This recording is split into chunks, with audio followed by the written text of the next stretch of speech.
9 NBA championships, 171 playoff wins, and 3 Coach of the Year awards. These aren't just impressive stats, they're the resume of the legendary Pat Riley, who mastered every aspect of professional basketball and literally completed the NBA. His impact was so profound that the NBA had to change rules, strategies, and even the way teams are built, all in response to his basketball genius. However, he was also controversial. From sticking his head in an ice bucket for 3 minutes at a time to motivate his team, to physically torturing his players with overpractice, he was sometimes labeled as a complete psychopath. So how did we get here? Well, Pat Riley wasn't always the slick-haired coaching icon we know today. And in order to find out how he became so overpowered, we have to go back in time to the very bottom of the league, where a young role player from New York would begin his journey. Riley's journey to NBA stardom began when he was drafted 7th overall by the San Diego Rockets in 1967. Now, don't let that high draft pick fool you. Unlike the natural-born legends around him, Riley was a role player who fought tirelessly to stay in the league. He averaged only 7.4 points per game, and that meant he had to show up in different ways to prove he belonged. Few role players are even remembered in the way Riley is, so how did he manage to stay in the league and even become a part of a championship-winning team? Well, when Riley was traded to the Los Angeles Lakers in 1970, he found himself surrounded by all-time greats like Elgin Baylor, Wilt Chamberlain, and Jerry West, who is the logo of the NBA. He knew he couldn't outshine these superstars, but he also knew it wasn't important to try too hard to make it. Riley embraced a unique and crucial role that would keep him on the team and allow him to learn all that he could. See, Riley's NBA career was defined by his fear of losing his roster spot. He worked relentlessly day after day to prove he belonged. This work ethic shaped his approach as a player, coach, and general manager. And this fear would be a tool he'd use later as a coach to help motivate the superstars he now played with. Riley's primary job in the 1970s team, keeping Jerry West in shape during practice. That's right, the future coaching mastermind spent hours upon hours pushing one of the greatest players in the history of the NBA to his absolute limits. Now for this, he wouldn't get the most minutes in-game, but there would be valuable minutes, even facing up against the legendary Phil Jackson, who was playing a similar role for Riley's home team New York at the time. But his hard work and adaptability paid off in a big way during the 1971-1972 season. Led by a team of living legends, the Lakers set an NBA record with 33 consecutive wins in the regular season, a record that still stands to this day, and then they would go ahead and win the NBA championship. Vindication for those Lakers who lost to the Celtics in the 60s and Riley's first ever championship ring. This experience as a role player on a championship team would prove absolutely invaluable to Riley's future coaching career. He learned firsthand what it takes to build a winning culture, the importance of every player knowing and embracing their role, and the level of dedication required to achieve greatness in the NBA. And you might be familiar with the idea that he had very intense practices as a coach, and this is why. So then, how did Riley make the transition from player to coach? Well, after retiring, Riley was hired as a broadcaster for the Lakers in 1977. This role allowed him to stay close to the game he loved while developing his ability to analyze and communicate about basketball at a high level, though this did not last long. In November 1979, fate intervened. The current Lakers head coach was seriously injured in an accident. Assistant coach Paul Westhead was promoted to the head coaching position, and Riley was invited to be an assistant coach on that team. This wasn't an unexpected opportunity, but it was the first step for Riley into the coaching world. And he threw himself into this new role with the same intensity and work ethic that had defined his playing career. At this point, the Lakers had Kareem Abdul-Jabbar, the perennial MVP player who would be the leading scorer in the NBA for 40 years until LeBron James would happen. And at the same time, they would be able to draft Magic Johnson in 1979. Needless to say, when greatness combines at the same time, greatness will happen. The Lakers would be champion in 1980, and Riley would have his second championship ring. But this was as an assistant coach and without any real control over the squad. See, the true beginning of Riley's career was yet to come. In another twist of fate that seems almost too good to be true, Riley was thrust into the head coaching role for the Lakers in a way that no one could have predicted. Now, most credit Westhead for creating the Lakers' up-tempo, stylish, and beautiful offense, and Magic Johnson was the one who was facilitating it, but he also just requested a trade due to Westhead actually moving away from what made them champions. He was no longer having any fun. Lakers owner Jerry Buss would fire Westhead to keep Magic happy, and in turn would appoint the now Lakers general manager Jerry West as the new coach. Or so he thought. We have appointed Jerry West as offensive coach for the Lakers. Pat Riley will stay with the Lakers as coach. I'm going to be working for Pat Riley, and I feel that my responsibility with and for Pat Riley. My position here won't be a long-range position. And so, yes, just like that, Pat Riley became the head coach of the Los Angeles Lakers. It was an opportunity that came out of nowhere, but Riley was determined to make the most of it. To transform the one-time winner Lakers in Los Angeles to the dominant Showtime dynasty of the 1980s, and revolutionize basketball with an offense and defense that would change the game forever. However, could Riley mold and motivate these superstars into a cohesive unit once more?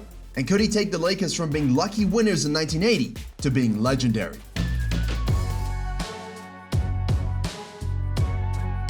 Well, the Lakers were already a good team when Riley took over, obviously, but he saw the potential for greatness. He always dreamed of dynasties.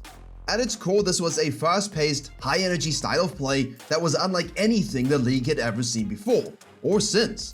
The key to this showtime was the fast break, and nobody ran it better than Magic Johnson, a player who could lead the league in scoring if he chose to, but he wasn't looking to score.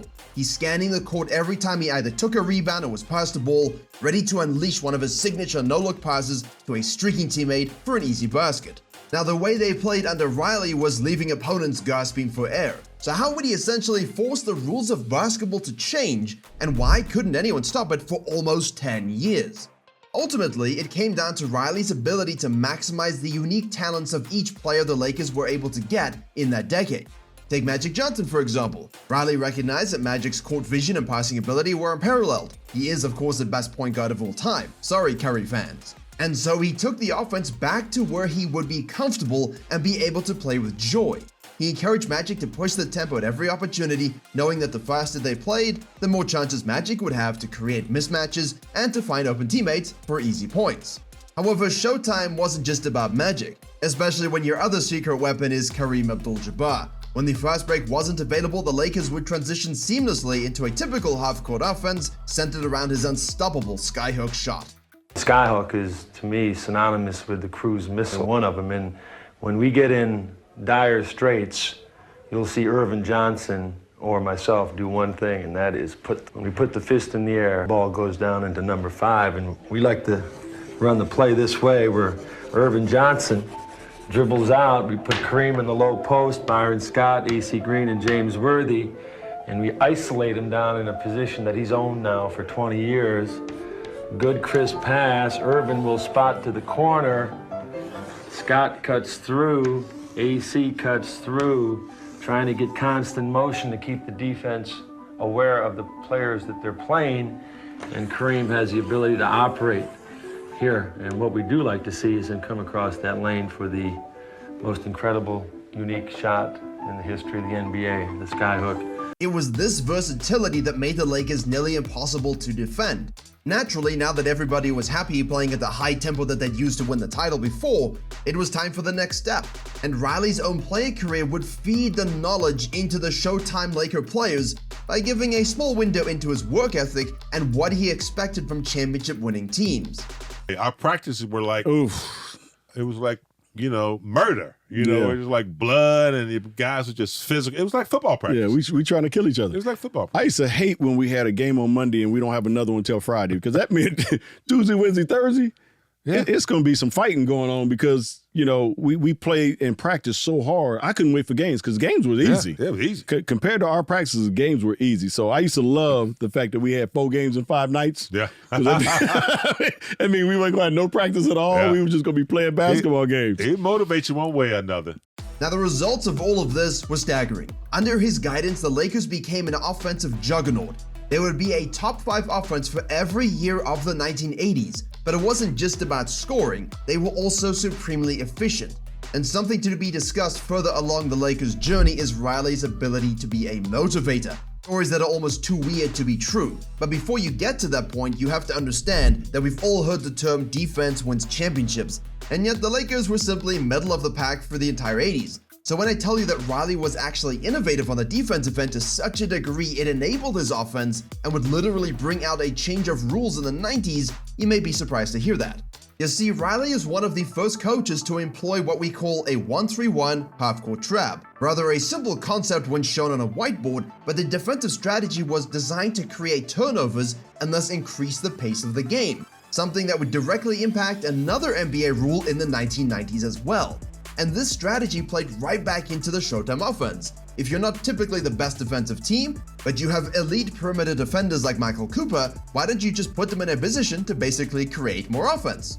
And now you are probably thinking, just like a 1980s team, if this is a fast-paced offense with flashy plays, they should be soft. And hey, the other teams did think that. And that's where Riley's coaching philosophy really shines. He emphasized physical play, coining the famous mantra, no rebounds, no rings. This challenged the perception that the Lakers were just a finesse team and ensured they could compete with the more physical teams in the league. At least that would be the case in the early 1980s. The result of this entire picture was the best team in the Western Conference. And this is Riley's first season, and it would lead to a dominant playoff run where they would make the 1982 NBA Finals and face off against the legendary Dr. J and the Philadelphia 76ers, a rematch from their previous championship win in 1980. This was a tough series, but the Lakers would just be stronger. The 76ers put up a fight, but the Lakers' ability to lock in and go on something like a 40-point to 9-point run in Game 1 showed the power difference. Championship number 2 for the Showtime Lakers and championship number 3 for Pat Riley. Due to the Lakers' success and popularity, they started to gain media attention, and the NBA would go from a struggling sport to thriving. They weren't just winning, they were doing it with style. But the fusion of sports and entertainment was perfectly embodied by Riley himself. With his slicked back hair and designer suits, he looked way more like a Hollywood star than he ever did when he was playing, and it earned him the name The Godfather. But make no mistake, behind that polished exterior was a fierce competitor and a brilliant, intense basketball mind. And of course, when you're just so good at your job, it can seem kinda easy. It resulted in another NBA Finals appearance to defend their title from 1982. But this time, a little bit of arrogance would come in and the 76ers would revenge sweep, and finally Dr. J would have his title. But from Riley's perspective, you don't blame any potential injuries like they had to James Worthy who broke his leg, you simply come back stronger. The next season, yet again, they would reach the NBA Finals, and this time against none other than the physical and dominant Boston Celtics. All of a sudden, the despised nemesis of the Lakers would really put to the test if they were truly mentally tough and physically tough. The Lakers had not beaten them in the last 7 NBA Finals meetings. For Riley's team, this series would be a signal of the next step they would need in order to go from a championship-winning team to the dynasty he craved. While the series went to 7 games, Magic Johnson and the Lakers were leading the series 2-1, with an opportunity to go up 3-1 and most likely win the title. In Game 4, the Lakers squandered a late 5-point lead due to critical mistakes, including Magic Johnson's bad pass that would force the game into overtime, where he would then miss 2 free throws, and it would lead to a 4-point Celtics victory.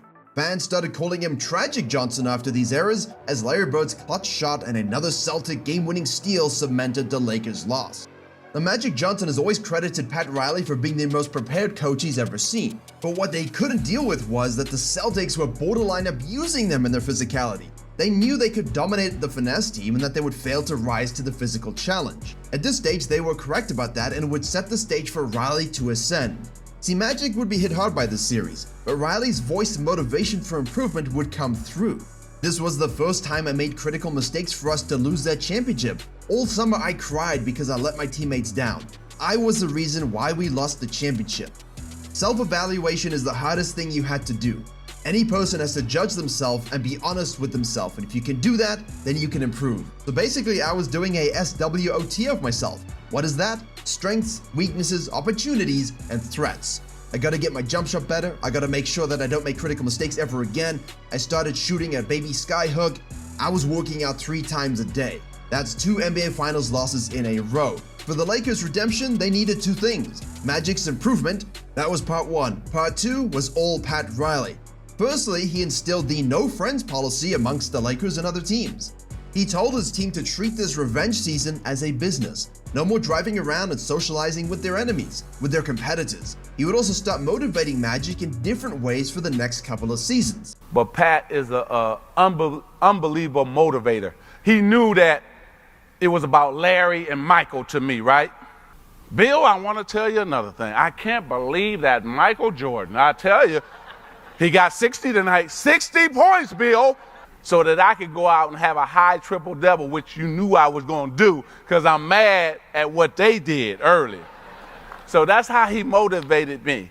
And oh, would Riley's magic work? A rematch against the Celtics in the finals in 1985. And this series would be won in 6 games by the Lakers, and they would gain their long-awaited triumph. They were mentally tough. They no longer had outside voices. Game 1 of this series, that was called the Memorial Day Massacre because they lost by so many points.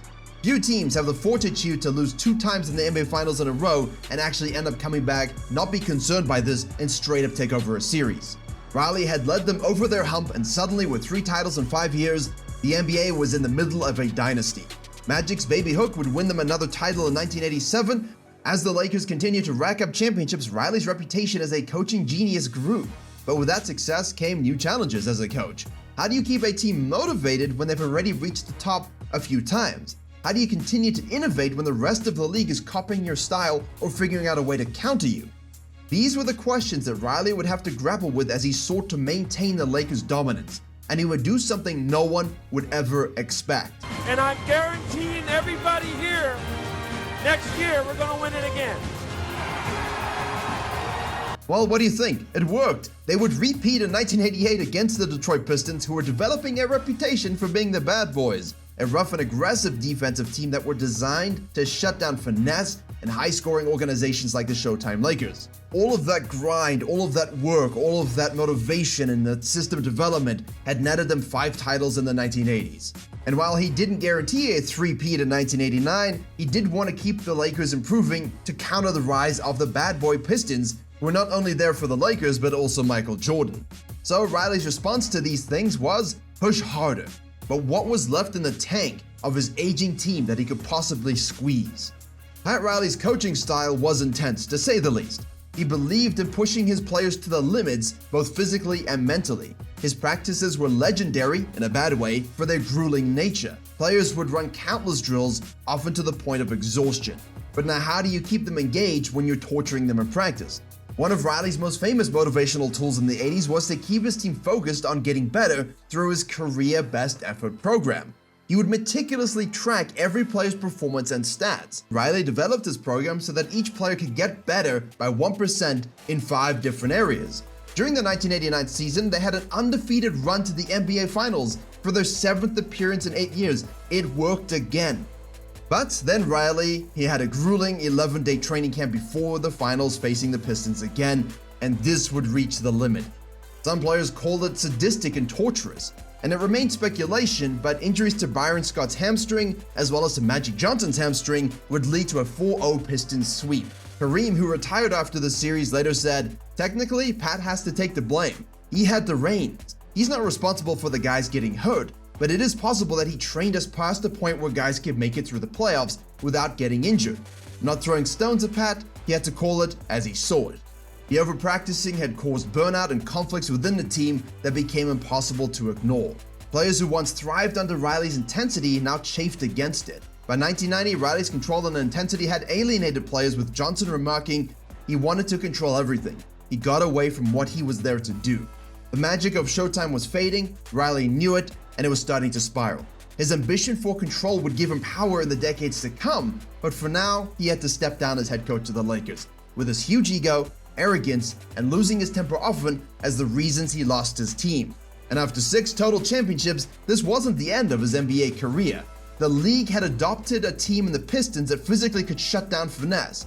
And so Pat Riley would elevate this style of play to the point that the league would change the rules to ban it.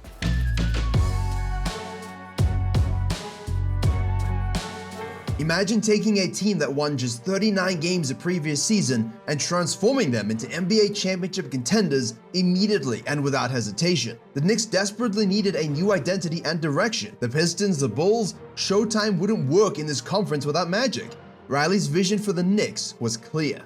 You know, we're going to be the best conditioned, hardest working, most professional, unselfish, toughest, nastiest, most disliked team in the NBA.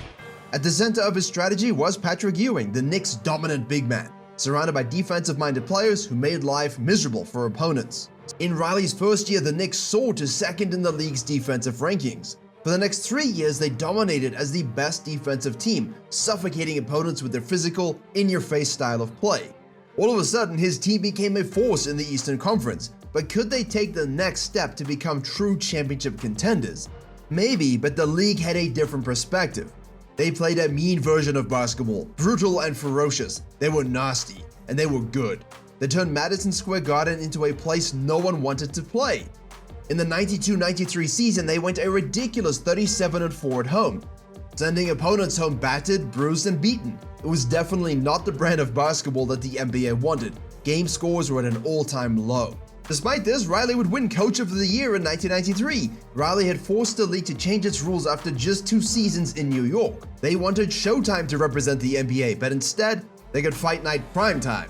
And so the following rule changes came through. The NBA changed the shot clock to reset only when the ball hit the rim and not the backboard. They also added a rule ejecting any player who threw a punch with suspensions to follow. And they fined players who left the bench area. These rules, now standard, were a direct response to Pat Riley's Knicks. Now this didn't deter the Godfather's desire to win with nasty basketball, and would only be the start of the rule changes directly impacted by Coach Riley. 1993-94 season answered whether the Knicks could be true contenders. The previous year, they had pushed Phil Jackson's Bills to 7 games before losing to the eventual three-peat champions, a term Riley coined himself. What he could not achieve with the Lakers, Michael Jordan had done. And with him temporarily retired, the path to the NBA Finals opened up. The Knicks seized the opportunity, powering through the Eastern Conference playoffs to face Hakeem Olajuwon's Houston Rockets. The grueling series went the full 7 games, with the Knicks falling just short in Game 7. Riley had transformed a struggling franchise into championship contenders in just a few years.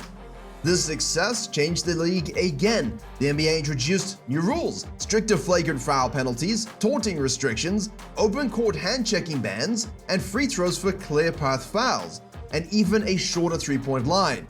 They were anti-Nick rules, current coach and ex-Nick Doc Rivers said. It was obviously aimed at us, because we did those things so much more and so much harder than everybody else.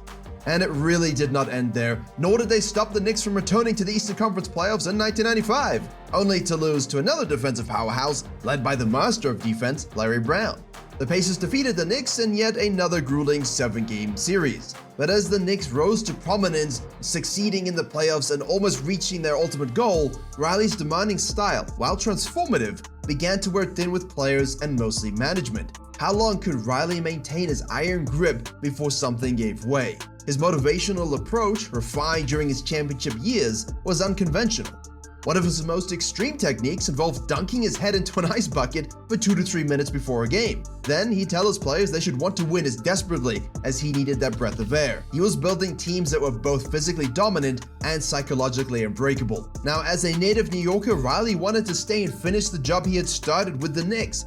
However, his desire for ownership and control to not only coach but shape the Knicks' culture as general manager led to his departure. In a sudden move, when the Knicks refused to comply, Riley resigned via fax and decided to join a team eager to embrace his visions.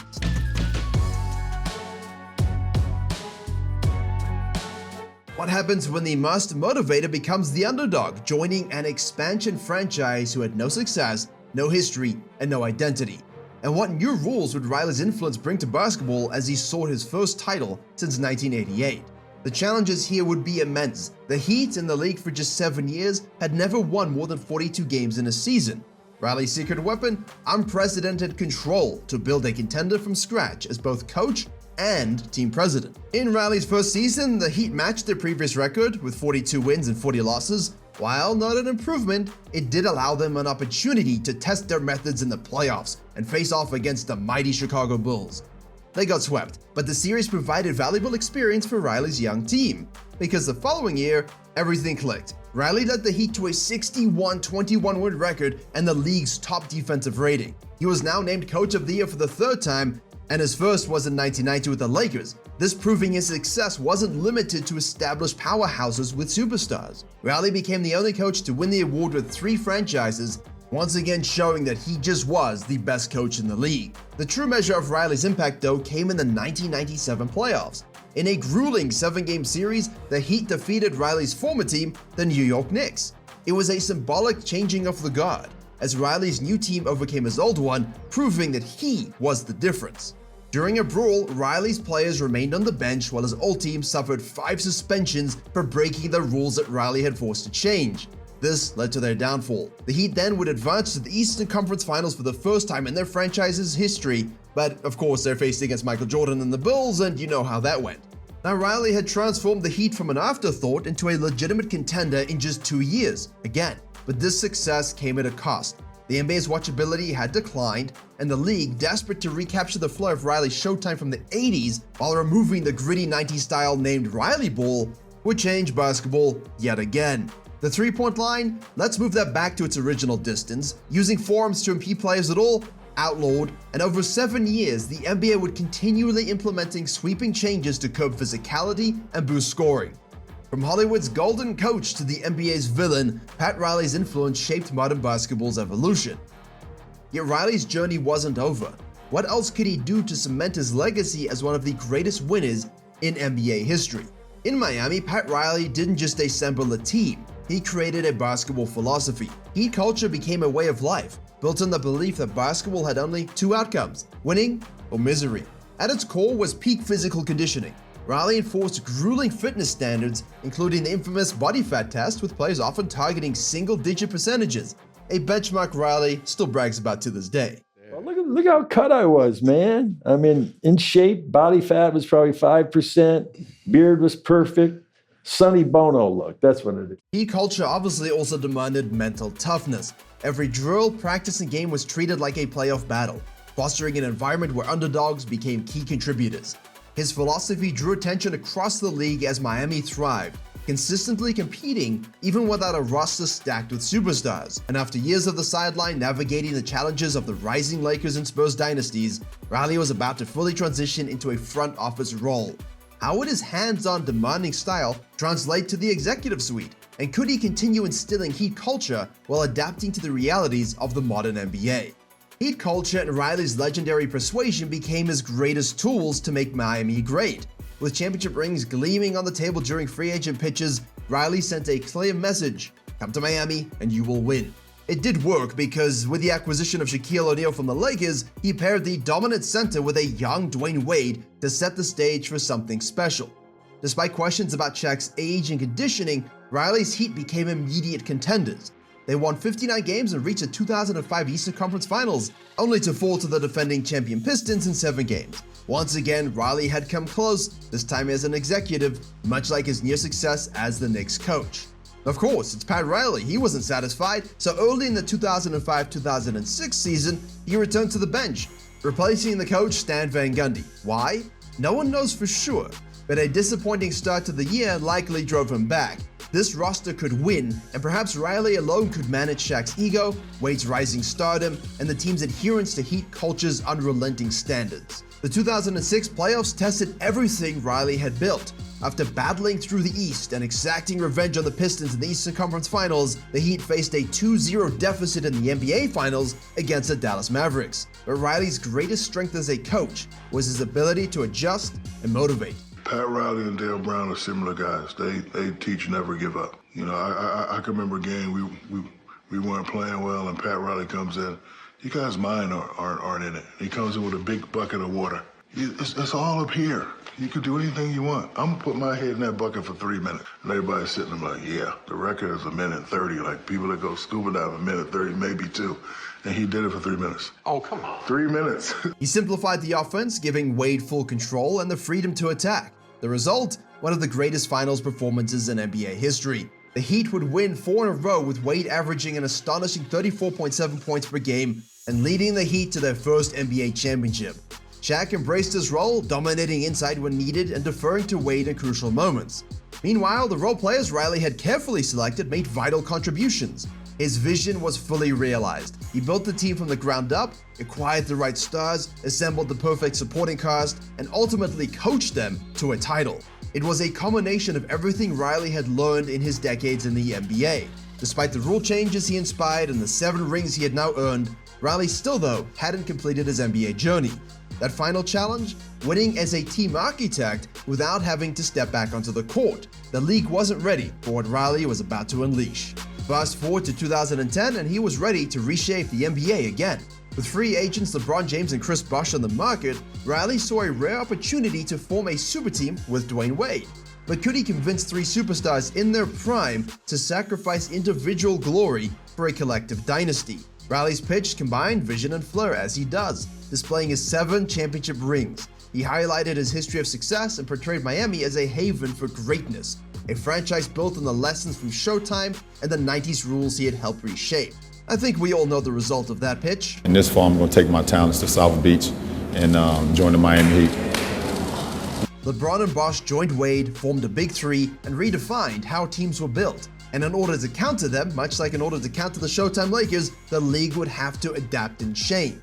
The first year of the Big Three was rocky though, ending in a finals loss to the Dallas Mavericks, with LeBron James facing heavy criticism for a mentally fragile performance. Riley's patience and Eric Spoelstra's coaching helped the Heat evolve.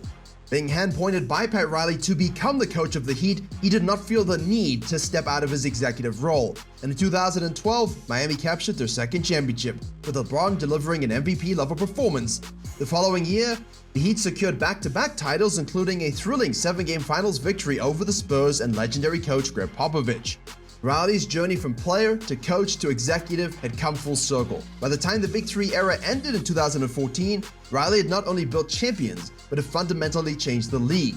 His Heat pushed the Spurs to develop the most beautiful game in order to defeat them, and this would again forever alter the rules of basketball. While Riley would continue to make the Heat competitive and deliver them finals performances in the future, the story of how Popovich was able to create such a beautiful team and defeat the Heat is a story that you must watch. Click to witness greatness.